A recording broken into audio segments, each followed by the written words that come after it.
This summer, I was lucky enough to spend 3 nights in Malaga, enjoying a much needed mini break with my friends.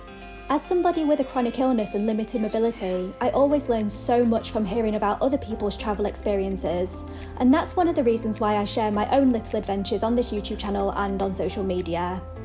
First up, we have the vlog from our time in Malaga, and then keep watching to hear all about the practical side of things and my tips for anybody planning a similar trip of their own. I'm an ambulatory wheelchair user and don't represent every disabled person's experiences, but I really hope you enjoy the video. We don't fly until early tomorrow morning, but my travel day starts today. So shortly I'm going to be setting off from York and I need to get to Leeds Bradford Airport. More specifically, I need to get to the Premier Inn at Leeds Bradford Airport. I'm not travelling with my own wheelchair or my own power chair. I'm actually going to be renting an electric wheelchair on the other side. But it should be okay because I've got assistance booked at both train stations. So I'm going to be using the station wheelchair. Someone's going to push me, so that's going to reduce the walking distance. And then the bus station for the bus I need to get is like right outside the train station in Leeds. But yeah, let's go.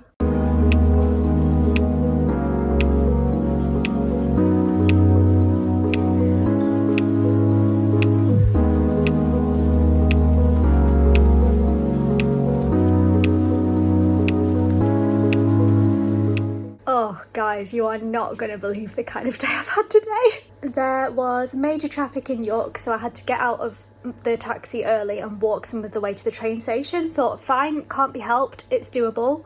Got on my train, got to Leeds. Assistance wasn't there with the wheelchair, which is a problem I often have in Leeds. It's absolutely fine when I'm using my electric wheelchair, but whenever I need to use the station one, it's never there. And I was left sat on the platform for 20 minutes until somebody eventually came with a wheelchair. By then I'd missed my bus, so I went and got in an Uber instead. The Uber driver saw me coming in the wheelchair. I sat down in his car and he goes, "Do you believe in God?" And I thought, oh no, not today. No, we're not doing this today. We are literally not doing this today. Got to the Premier Inn, had to wait a bit to check in. It's quite a noisy room. It's a high traffic room. There's noisy people above me. Can't be helped, one of those things. The restaurant next door has shut down, so I had to walk to get some food because nowhere delivers here. But I've done that, I've had a rest, I've had a takeaway. The light switch has just fallen off the wall, so I had to go and get maintenance to come and sort that. But look, it's fine. It's fine. I was gonna say, what a travel day, we haven't even gone anywhere yet. Oh dear, but hopefully that's the worst of it out of the way. I'm not gonna lie, I'm not gonna sugarcoat it. I feel very poorly right now, so I'm not gonna vlog the rest of the evening. I'm just gonna stay in bed. I might actually go and sit in the bath for a bit and just try and sort my legs out because I'm in pain. But we're gonna start again tomorrow. That's what we're gonna do. We're gonna start again tomorrow and we're gonna have a good day.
Less than an hour since we got off the plane and we're already at the hotel in the pool.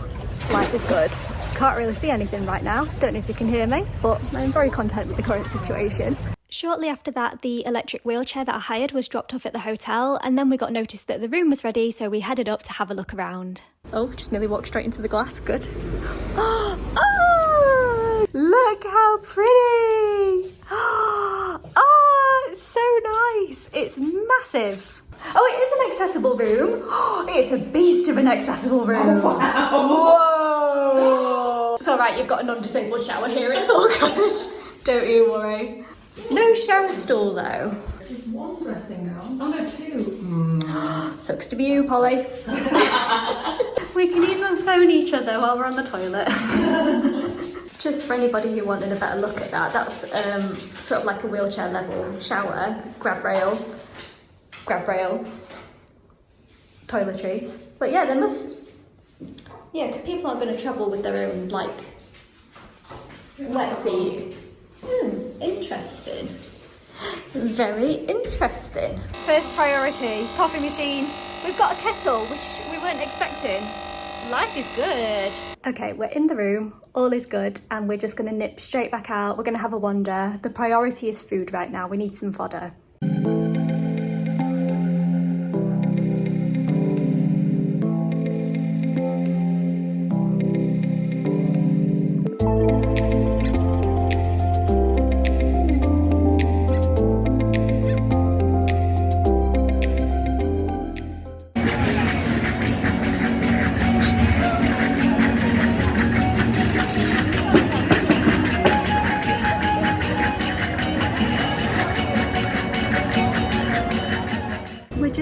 From a wander, and the Malaga festival is on during the time we're here. It's been on for a few days, and everybody's walking around looking absolutely stunning. Everyone's in like full flamenco, like kids, adults, older people, and while we cannot hope to replicate just the spectacle that is going on, we did get a flower because basically every person has a flower in their hair at the minute, so we got some flowers. It was necessary, but I'm very ready for a rest now, so that's next on the agenda.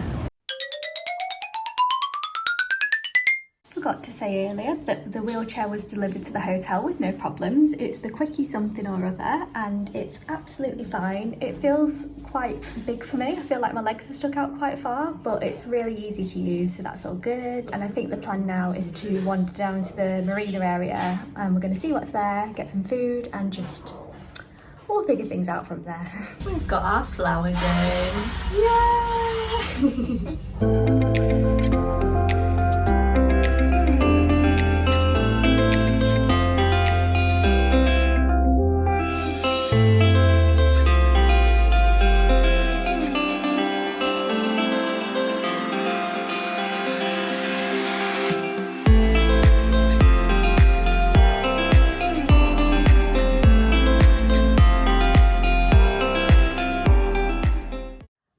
Good morning. We have just had a very nice breakfast in the hotel. There was lots of choice, a fair few things I could have, which is always just the biggest relief and the biggest stamp of approval. Really, really good.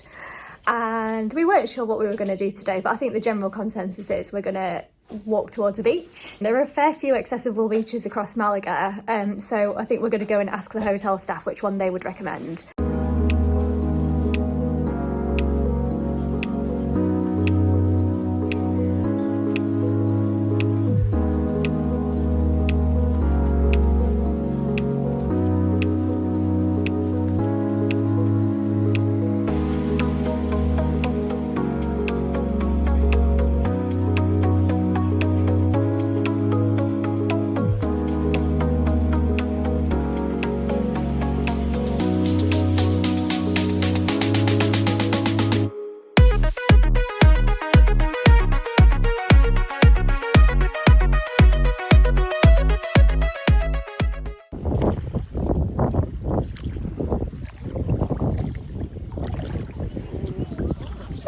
No, it's not a fish, ignore me.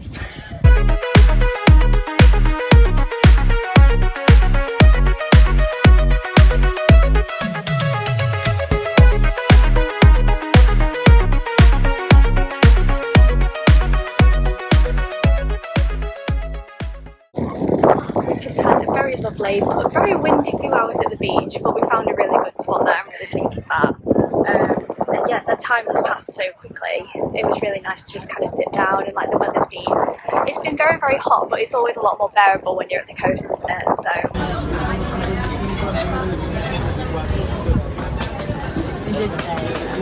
I'm just, that was alarming. Great background, great choice. I'm just having a moment in the shade. We're on the way back to the hotel now. We had a really lovely lunch, but honestly, walking around, it's like being in an oven. So obviously all about making sure like we're drinking water and keeping cool and not getting too crazy. I'm trying to like manage my energy as well as possible. But that said, I am going back for a nap now.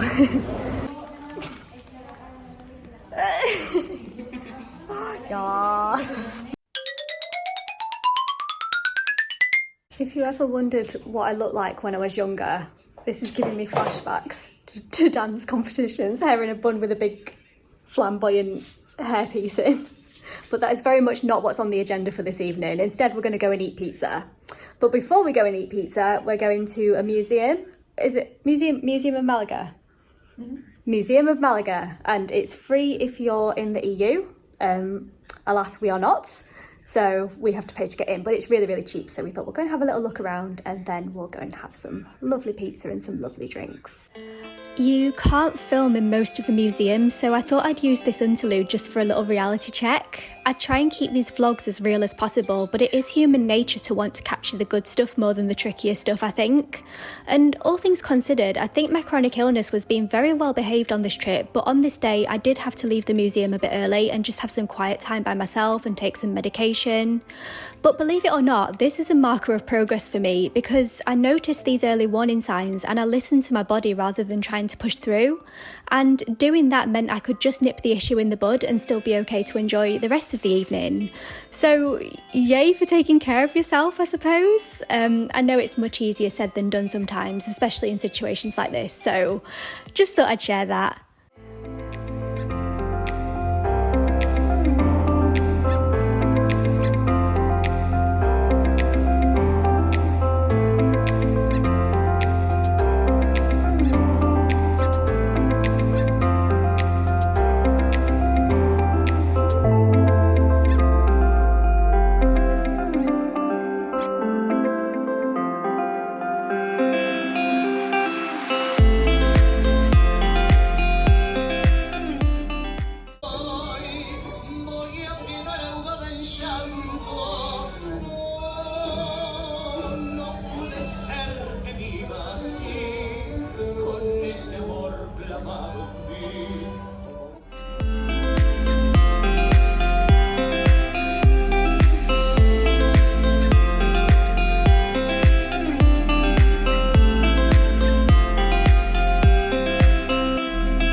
Good morning. Oh no, let's do that again. Good morning, boys and girls. Oh Jesus. Oh God, I'm not sure about that. Good morning. We are up, we've had breakfast, we are all suitably caffeinated, which is always a good start to the day. Some more than others, yes, indeed. And the first place we're going to is the remains of the Roman amphitheatre, which I can't claim to know anything about at this stage, but it's supposed to be really worthwhile to see. So we're going to do that first. I've got my feet covered up today because my feet are literally burned to a crisp. I don't know why you needed to know that, but I thought I'd tell you anyway. It was so lovely and easy to get around the city centre that I think I started to get a bit complacent, and it never really crossed my mind that I wouldn't be able to get around all of the Roman amphitheatre. You can get into the small museum next to it as a wheelchair user, and you can go down the initial wooden walkway before you get to the first set of steps. And to be honest, you can get quite a good view of the ruins just from there, and it's totally free to enter, so I wasn't too gutted about it. I was a bit surprised there weren't more adaptations in place here given what we'd seen elsewhere, but this site has been here since the 1st century and it laid underground until it was discovered in 1951, so I think I can probably let that go. After that, we headed to the Museum of Modern Art. Again, no filming allowed in here, but the exhibitions were all really interesting and the venue was so lovely and easy to get around. Or, as I eloquently put it here, this is how you do a lift. This is a spacious boy.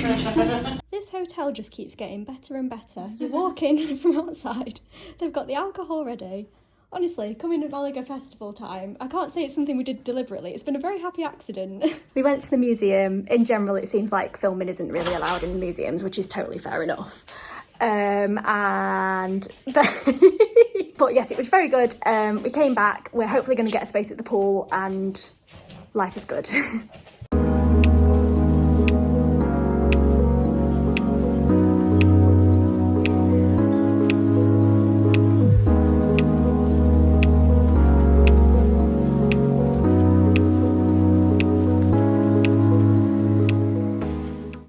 I'm just trying to work out how to explain how we've just spent the last hour. The one night we've not had alcohol and it's the weirdest. We had ice cream and Talked about Tudors. talked about The Tudors. the Tudors. Yeah, we'll stick with that. Talked about the Tudors. Do you want to maybe turn around in the video? Like, look like as The if you're, Queen like, of Genovia. Yes. Oh, yes. Yes, Queen, yeah. And just like chill. Relax. Hi. Good morning. We are just packing up and getting ready to check out of the hotel. We're flying home at about 12 o'clock today and it's very sad.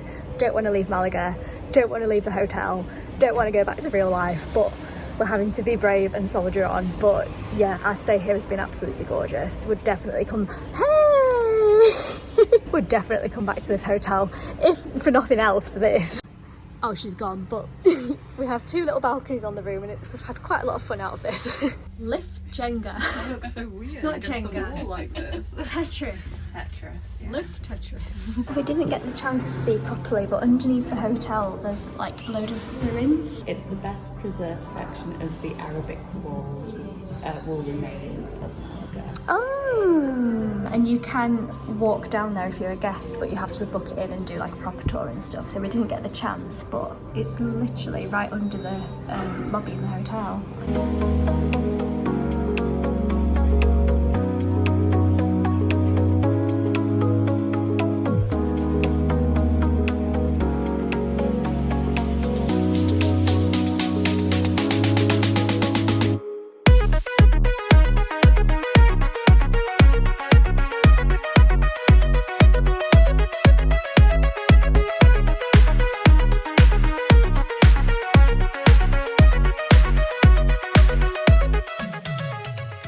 If you were just here for the vlog this time, thank you very much for watching. But if you're interested in planning a similar trip, keep on watching for my tips on things like travel assistance, renting mobility aids, accessibility, attractions, all the good stuff like that. Okay, let's do it. Let's have a chat about all things Malaga. To briefly give you some info that I probably didn't mention in the vlog, we booked a package holiday through Jet2. So we flew from Leeds Bradford Airport to Malaga Airport and we stayed in a gorgeous hotel for 3 nights.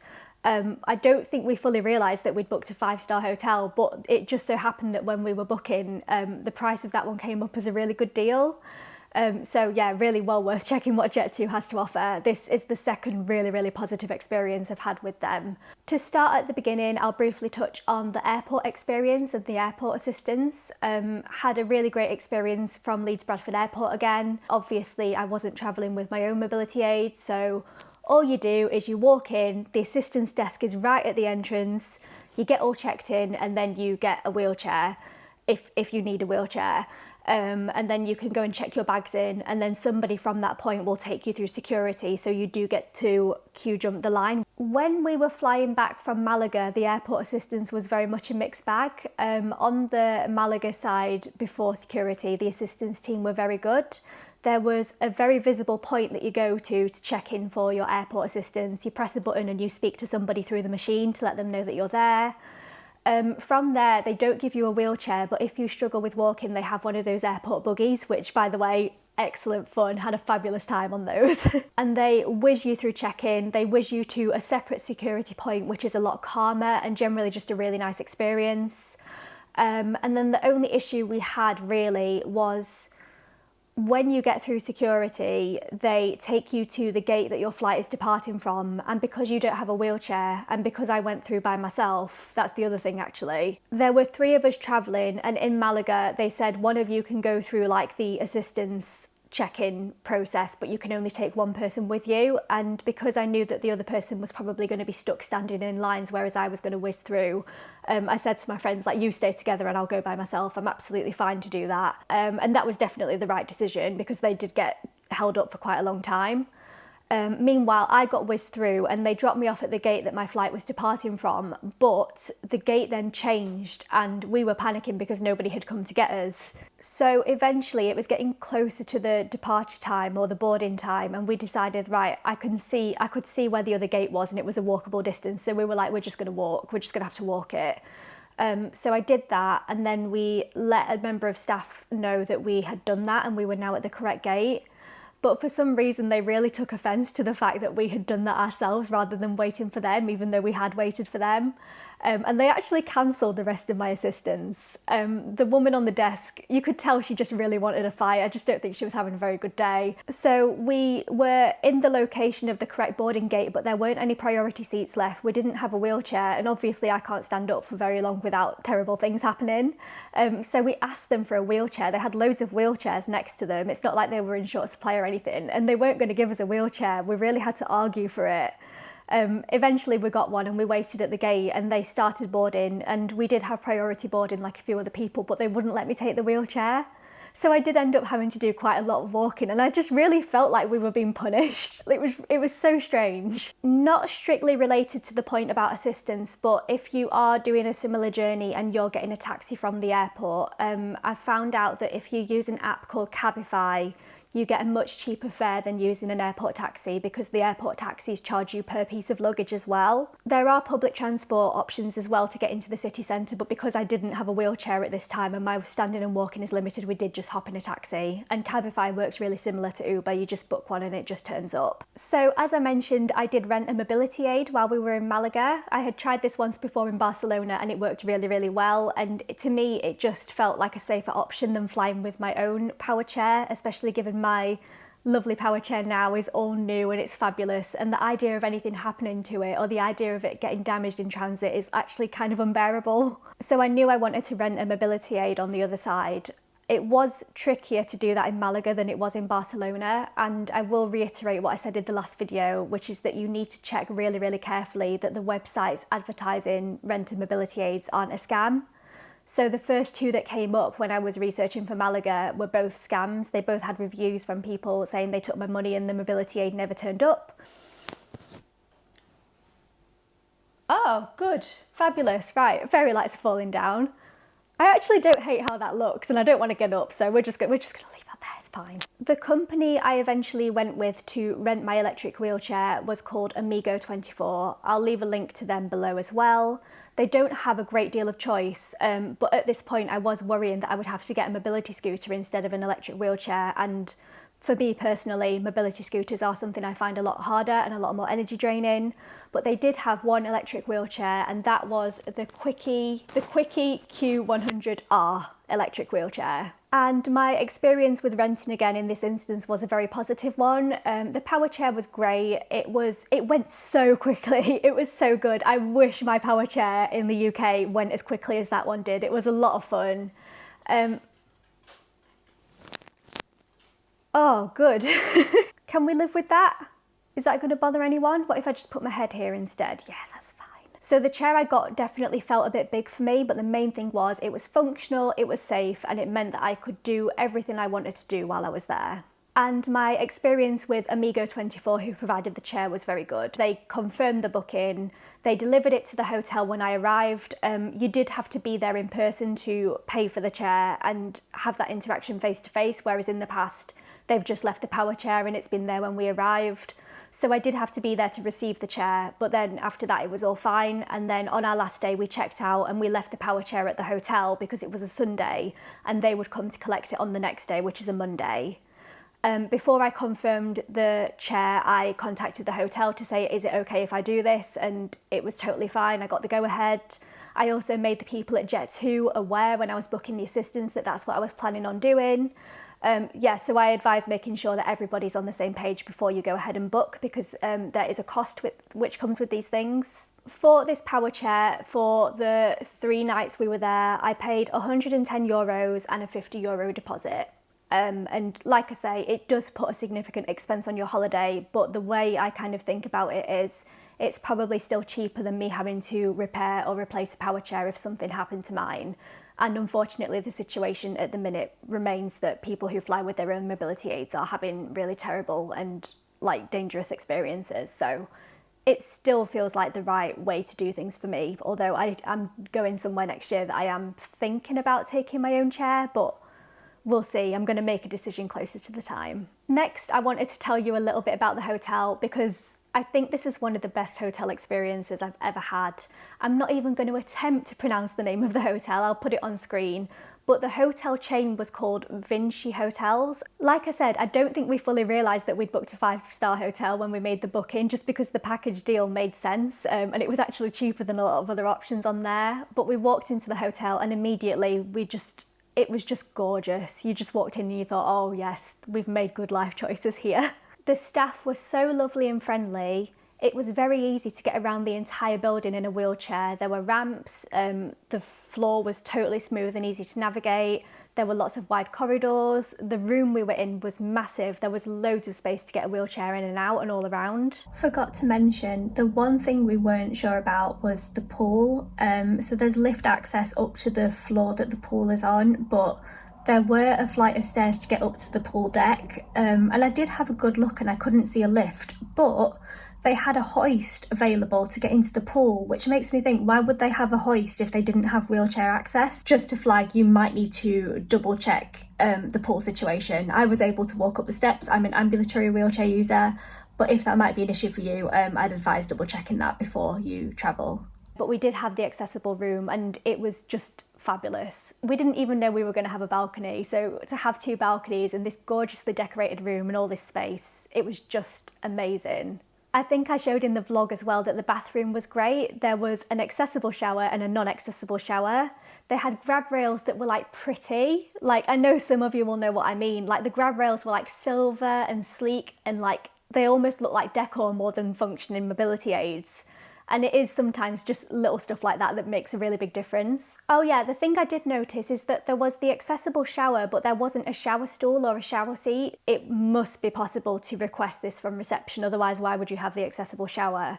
And if we were staying any longer than 3 nights, I probably would have requested this, but if it's just a non-accessible shower or there isn't a shower seat, I generally just sit on the floor while I'm showering if my legs are going to give up. And the biggest win for me in terms of this hotel was the fact that all of the rooms were lovely and quiet and peaceful. They were really well noise insulated, they were all quite spread out, so we didn't have a single instance of disturbance from neighbours or anybody else in the building. Like you maybe have seen from the beginning of this video, like that is a massive issue for me. Like, noise sensitivity is one of the things that really aggravates my chronic illness, and I cannot emphasise enough how much of a difference it makes for both my physical and my mental health to have a quiet, peaceful room and to know that you're not going to have to deal with that kind of disturbance. And that's the thing that's really making me think that I will probably book again with this hotel chain in the future. If you're like me in that regard, really highly recommend them. There was also a fabulous breakfast buffet in the hotel, lots of choice, caters for lots of different diets.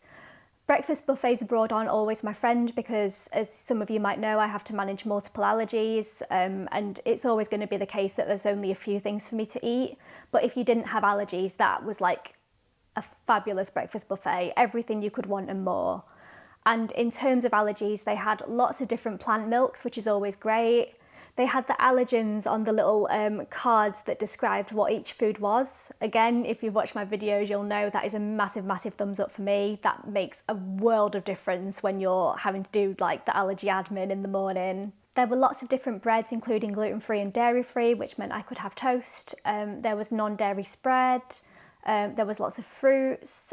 The only thing I would say with that breakfast buffet is if you're managing severe allergies, I didn't feel great about the cross-contamination risk. There was a lot of food in like shared spaces, a lot of utensils which people were using for multiple dishes. Again, I was doing allergy admin, so I was always like weighing up the level of risk and stuff, and like it felt okay for me, although there were some areas that I stayed away from because there were like loose nuts or nutty foods, for example.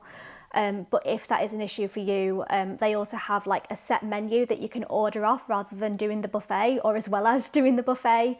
So if that's an issue, maybe it's worth sticking to the set menu instead. And the final thing I'll say about the hotel relating to food is that one of the big perks was that there were lots of complimentary drinks and snacks that were on offer, which really made us feel like we'd gone up in the world. Like on the first day we got to the pool and we were sat there chilling, and then they brought around like little salads and little drinks and stuff.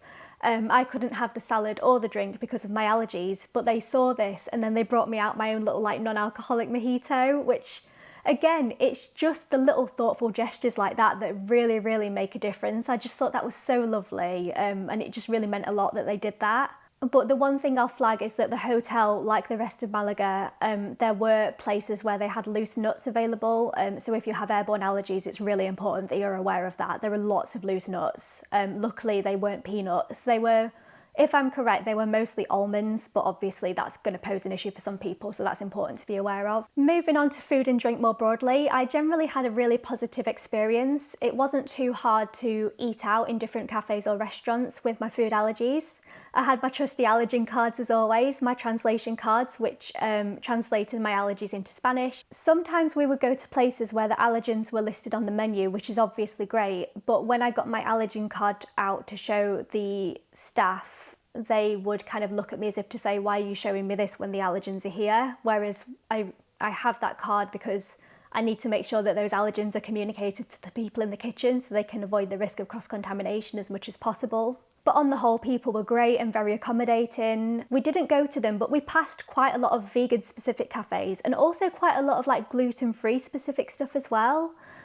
So if you do follow those diets strictly, it's definitely worth doing your research in advance to see what's there and what's near you. I'd had a word with myself before I went about not getting FOMO and not getting upset if I couldn't have nice food. And we did go on a bit of a trek to find me ice cream one day, and I was kind of giving up hope, but we eventually found a really gorgeous place where I could have the vegan ice cream. I think that place was called Arctic, and it was absolutely gorgeous. Highly, highly recommend. And the staff were really, really lovely in there as well, which also makes a massive difference. And it makes you want to support those people, doesn't it? And yeah, like I say, you just need to be really wary of the vendors selling loose nuts when you're walking around. There were quite a lot of people on the streets like selling like big like cartons of loose almonds. So if you have an airborne allergy, you need to be really careful of that. I was actually wearing a face covering some of the times, and I thought this is actually serving a really good dual purpose here. A couple of points about getting around and like the ease of getting around as a wheelchair user.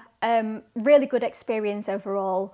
Like any historic city, there are areas that are going to be cobbled and they're going to be uneven, that are a bit uncomfortable as a wheelchair user, but on the whole, there were lots of smooth pavements and walkways. There were no issues with dropped curbs. Most of the shops had level access, and wherever you came to a flight of stairs, there was almost always a ramp or a lift directly next to them. And it got to a point, I only realised this when I got home, but it got to a point where the experience was so good that whenever I saw a flight of stairs coming up wherever we were going, I would always just trust that there was an access measure in place. I would always just trust that there was going to be a ramp coming up, and I never worried about it.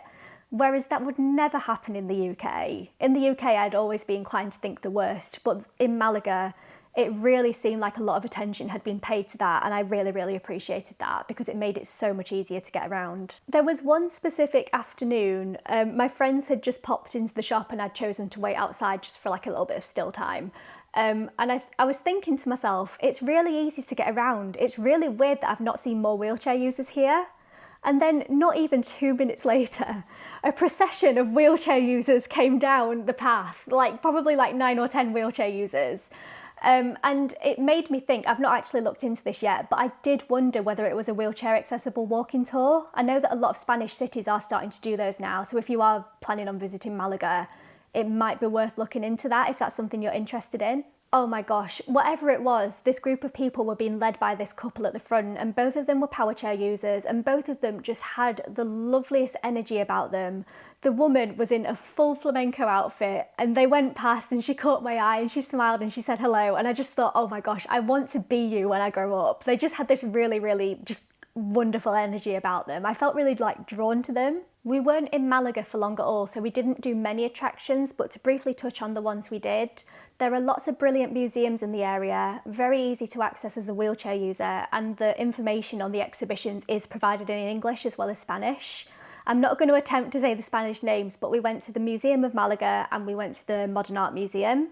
We also wanted to go to the Picasso Museum, but we ran out of time and we didn't want to pay the price if we couldn't do it properly because that one was quite expensive. We wanted to explore the Roman amphitheatre and the ruins that are still in the city, and we did to an extent, but that was the one thing that I couldn't do as a wheelchair user. And I could go on kind of like the first wooden walkway, so you could kind of get onto the ruins, but then there's a flight of stairs if you want to carry on. And then in terms of accessible beaches, we were kind of spoiled for choice. On the map of Malaga, there were, I think, 6 different accessible beaches pointed out, but the only thing was we couldn't find any like information on what was actually at each of these accessible beaches or what it looked like or what their idea of access meant.